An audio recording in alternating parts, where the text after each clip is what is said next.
Quoique je sois débutant au sétar, et de toute évidence voué à le rester longtemps, je ne crains pas de me faire voir en train d'en jouer. Je n'ignore pas que le cursus en la matière voudrait que je m'astreigne à un patient et discret apprentissage avant de m'exhiber. Seulement voilà, si l'on peut jouer d'un instrument, au double sens d'avoir la possibilité et d'avoir le droit, sans savoir en jouer, cela incline à penser que toute accointance n'est pas rompue entre pouvoir et ignorance. Inclinons. S'agit-il d'un paradoxe? Ou plus précisément, un paradoxe n'est-il paradoxe que sous un certain angle? Mettons l'angle de celui qui connaît la définition du mot paradoxe. Si oui, quel est l'angle sous lequel le paradoxe n'est plus paradoxe? Il n'est pas rare que l'angle aigu, surtout quand il est très aigu, soit le plus obtus des deux. Dans le cas du jeu de dames, l'expression ne dit pas « jouer n'est pas jouer », fût-ce sans savoir, mais souffler n'est pas jouer. Je dirais que si l'on peut jouer d'un instrument sans savoir en jouer, c'est aussi qu'on peut être musicien sans posséder la maîtrise de son instrument. Car fondamentalement, il y a deux sortes de musiciens. Ceux qui savent jouer, certains bien, d'autres mal, sous réserve des questions sous-jacentes, qu'est-ce que le bien, qu'est-ce que le mal, et ceux qui ne savent pas. Pour eux, la question ne se pose pas. Aucune alternative, c'est forcément par-delà le bien et le mal. Moi, je suis un musicien qui ne sait pas jouer, mais qui éprouve du bonheur à jouer sans savoir. Qui plus est, quand c'est par-delà le bien et le mal. La plupart de ceux qui ne savent pas jouer ne jouent pas, marmonne le pléonasme. Mais pour ne pas savoir jouer, il faut jouer. J'entends déjà la patiente morale rétorquer que, puisque je joue, plus je jouerai, mieux ce sera. Rose Daly, qui a suivi 16 ans durant les cours de Kostas Montakis, dit qu'il faut apprendre le jeu et le répertoire d'un instrument à fond, et de façon traditionnelle, avant de se lancer dans l'innovation. Note de la rédaction, dans 16 ans, l'auteur aura 79 ans. Je n'ai pas de professeur.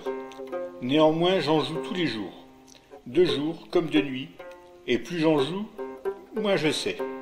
Et je sais pourquoi. Je joue non pas dans une perspective quelconque, mais pour écouter ce que me souffle à l'oreille mon instrument. Pour le luxe, pour le calme et la volupté. Je joue comme quand on dit « c'est pour jouer ». Ne voilà-t-il pas un musicien, tiens, un artiste, un fiefé artiste vraiment, qui prend un mal à plaisir à moins savoir à mesure qu'il joue pour le seul enchantement. C'est ça la non-philosophie. Par-delà le bien et le mal, c'est de la non-philosophie. Et les musiciens qui jouent pour du beurre sont des non-musiciens. Être non-musicien n'est pas rien. Il faut énormément ne pas savoir jouer, ou, si vous préférez, énormément savoir ne pas jouer, pour parvenir à cette particularité. Celui qui joue sans savoir jouer, seulement comme quand on dit « c'est pour jouer », relève de la catégorie très spécifique à laquelle je prétends maintenant, celle des non-musiciens.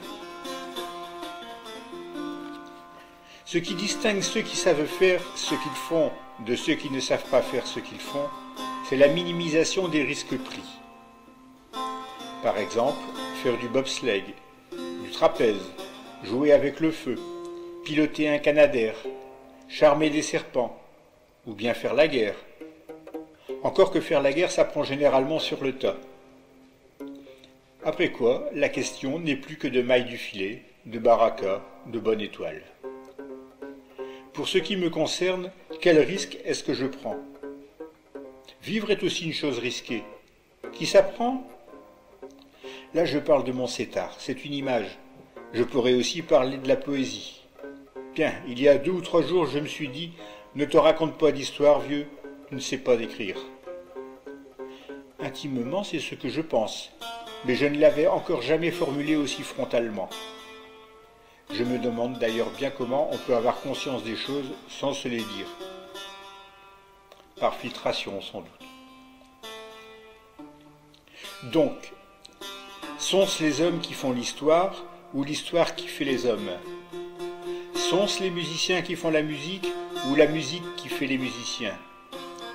Sont-ce les poètes qui font la poésie ou la poésie qui fait les poètes? Ça ne me désespère pas.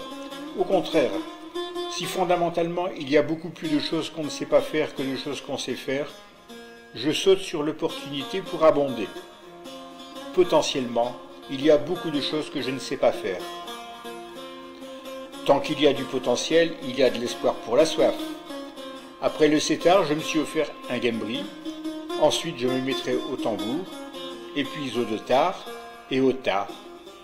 Alors, je passerai au santour, au saz baglama, et naturellement au daf, au tombak, et plus loin au tabla.